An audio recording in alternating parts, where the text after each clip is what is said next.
اللہ اللہ اللہ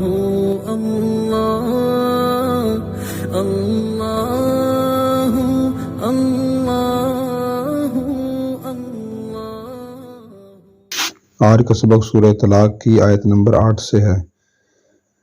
اعوذ باللہ من الشیطان الرجیم، بسم اللہ الرحمن الرحیم۔ وَكَأَيٍّ مِّن قَرْيَةٍ عَتَتْ عَنْ أَمْرِ رَبِّهَا وَرُسُلِهِ فَحَاسَبْنَاهَا حِسَابًا شَدِيدًا وَعَذَّبْنَاهَا عَذَابًا نُكْرًا۔ وَكَأَيٍّ اور کتنی ہی من قریۃ بستیاں ہیں کہ عتت کہ وہ انہوں نے نافرمانی کی، عن امر ربها اپنے رب کے حکم کی، ورسولہ اور اس کے رسولوں کی، فحاسبناها پھر ہم نے ان کا حساب کیا، حسابا شدیدا سخت حساب، وعذبناها اور ہم نے انہیں عذاب دیا، عذابا نکرا بغیر دیکھا عذاب، فذاقت پھر انہوں نے چکھا، وبال امریہا اپنے کام کا، وکان عاقبت امریہا اور ان کے کام کا انجام ہوا خسرا نقصان والا۔ اعد اللہ اللہ نے تیار کر رکھا ہے، لہم ان کے لیے، عذابا شدیدا سخت عذاب، فاتقوا اللہ اللہ سے ڈرو، یا اولی الالباب اے عقل والو، الذی وہ اللہ، الذین وہ لوگ، آمنو جو ایمان لائے ہو، قد انزل اللہ بے شک اللہ نے اتاری ہے، الیکم تمہاری طرف ذکرا نصیحت، رسولاً ایک رسول ہے، یتلو جو تلاوت کرتے ہیں، علیکم تمہارے سامنے، آیات اللہ اللہ کی آیات، مبینات جو واضح ہیں، لیخرج الذین آمنوا تاکہ نکالیں ان لوگوں کو جو ایمان لائے، وعملوا الصالحات اور انہوں نے نیک عمل کیے، من الظلمات الی النور اندھیروں سے روشنی کی طرف، ومن یؤمن باللہ اور جو یقین کرتا ہے اللہ پر، ویعمل صالحا اور نیک عمل کرتا ہے، یدخلہ جنات تجری وہ داخل کرے گا اسے ایسے باغات میں جن کے نیچے جاری ہوں گی، الانہار نہریں، خالدین فیہا ابدا وہ ہمیشہ اس میں رہیں گے، قد احسن اللہ یقیناً اللہ تعالیٰ خوب دے گا، لہو اسے رزقاً اچھا رزق، اللہ الذی اللہ وہ ذات ہے، خلق اور اس نے پیدا فرمائے،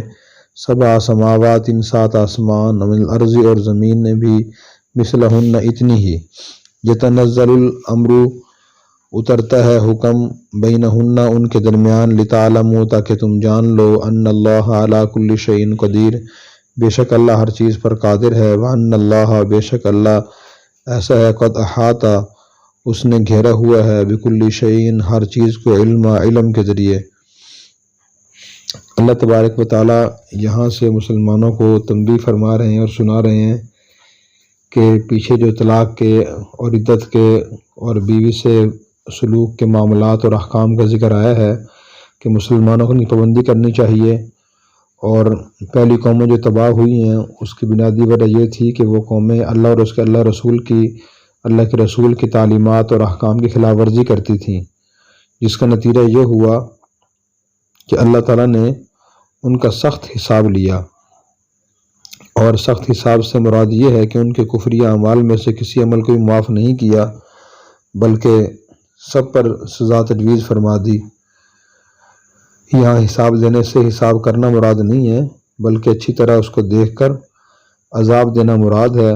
پھر فرمایا کہ وعذبناها عذابا نکرا اللہ تعالیٰ نے ان کو ایسے سزا دی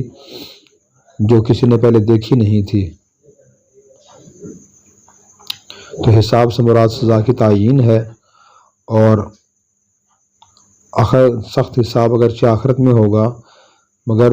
نام اعمال میں وہ ان کی سزا لکھی جا چکی ہے، تو اس کو اللہ تعالیٰ نے حساب سے تعبیر فرمایا ہے۔ اور عذاب سے مراد دنیا کا عذاب ہے جو پہلی بہت ساری قوموں پر نازل ہوا، اور آخرت کے لیے بھی اللہ نے سخت عذاب تیار کر رکھا ہے۔ پھر اس کے بعد فرمایا کہ اللہ تعالیٰ نے ہماری طرف ایک نصیحت نازل کی ہے، نصیحت سے مراد قرآن کریم ہے، اور پھر فرمایا کہ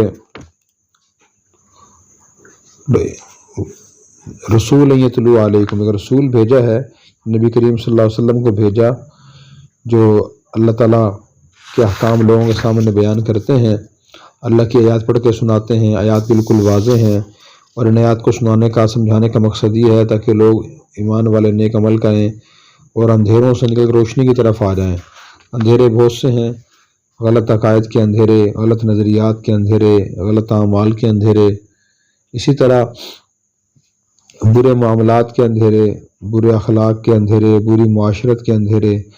ان سب اندھیروں سے نکالنا آیات کا مقصد ہے۔ مسلمانوں کو قرآن کریم پڑھ کر سمجھ کر خود کو اندھیروں سے نکالنا چاہیے۔ اگر کوئی مسلمان قرآن کریم نہیں پڑھتا یا پڑھتا تو ہے سمجھتا نہیں ہے، سمجھتا ہے لیکن عمل نہیں کرتا، تو اس کا مقصد ہے قرآن کریم سے وہ فائدہ حاصل نہیں کر رہا۔ پھر اس کے بعد فرمایا جو آدمی بھی اللہ تعالیٰ کے احکام اور تعلیمات پر یقین کرے گا اور نیک عمل کرے گا تو اللہ تعالیٰ اس کو ہمیشہ کے باغات میں داخل فرمائیں گے اور انہیں بہت اچھے رزق عطا فرمائیں گے۔ پھر اس کے بعد فرمایا کہ اللہ تعالیٰ نے 7 آسمان پیدا فرمائے اور زمینیں بھی اتنی ہی پیدا فرمائی ہیں، مثلہن کے 2 مطلب مفسرین نے بیان فرمائے ہیں۔ ایک مطلب تو یہ بیان فرمایا کہ جیسے آسمان میں اللہ نے بڑی خیر و برکت رکھی ہے اور وہاں فرشتے آباد ہیں، اس طرح زمین بھی بڑی برکت والی ہے اور اس میں انسان اور جنات آباد ہیں، دوسری مخلوقات میں اس میں آباد ہیں۔ تو مثلہن کا مطلب یہ ہے کہ زمینیں بھی آسمان کی طرح آباد، ایک زمین بھی آباد ہے آسمانوں کی طرح۔ اور دوسرا مطلب مفسرین نے یہ بیان فرمایا جیسے آسمان 7 ہیں اسی طرح زمینیں بھی 7 ہی ہیں، لیکن پھر یہ 7 زمینیں کہاں ہیں، کس جگہ ہیں، ان کی شکل و صورت کیسی ہے، یہ اوپر نیچے ہیں یا ان کا مقام کہاں ہے، قرآن کریم اور حدیث میں اس کی تفصیلات نہیں ہیں۔ اور ان میں زمینیں کون سی مخلوق آباد ہے، ان میں فاصلہ کتنا ہے، ہوا و فضا وغیرہ ان کی کیسی ہے، اور یہ زمینیں اس سے ملی ہوئی ہیں، علیحدہ ہیں۔ تو قرآن ایسی حدیث میں ذکر نہیں ہے، جو بعض حدیث میں ذکر بھی ہے، ائمہ کا اختلاف ہے، بعض نے حدیث کو صحیح قرار دیا ہے اور بعض نے حدیث کو موضوع منگھڑت قرار دیا گیا ہے۔ اور صحیح جامع ترمذی میں ایک حدیث ہے، اس کا مفہوم بھی یہی ہے، لیکن دوسری ایک حدیث سے بھی معلوم ہوتا ہے کہ زمینیں 7 ہیں۔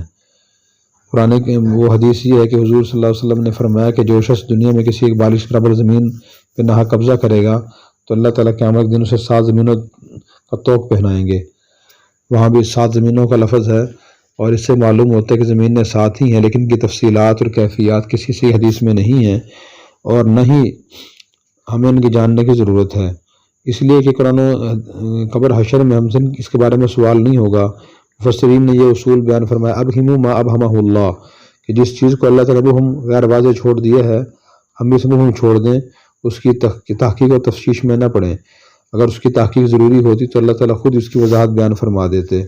پھر اس کے بعد امر بینہن، اللہ کا حکم ان 7 آسمانوں اور 7 زمینوں کے درمیان نازل ہوتا رہتا ہے۔ پھر حکم الہی کی 2 قسمیں ہیں، ایک تشریعی حکم ہے جس کے بندے اور جنات مکلف ہوتے ہیں کہ یہ کہاں چیز حلال ہے، یہ حرام ہے، جائز ہے، ناجائز ہے، یہ انبیاء علیہ السلام کے ذریعے بھیجے جاتے ہیں احکام، اور انسان جنات کے لیے ہوتے ہیں جن کا تعلق عقائد، عبادات، اخلاقیات، معاملات، معاشرت کے قوانین سے ہوتا ہے۔ ان کو پابندی کرنے سے ثواب ملتا ہے، انہیں خلاف ورزی کرنے سے عذاب ہوتا ہے۔ دوسرے احکام تکوینی ہوتے ہیں، یعنی تقدیر الہی کو نافذ کرنے سے متعلق احکام ہوتے ہیں، جس میں کائنات کی تخلیق اور اس کے تدریجی ترقی اور اس میں کمی بیشی اور موت و حیات داخل ہیں۔ یہ احکام تمام مخلوقات الہیہ پر حاوی ہیں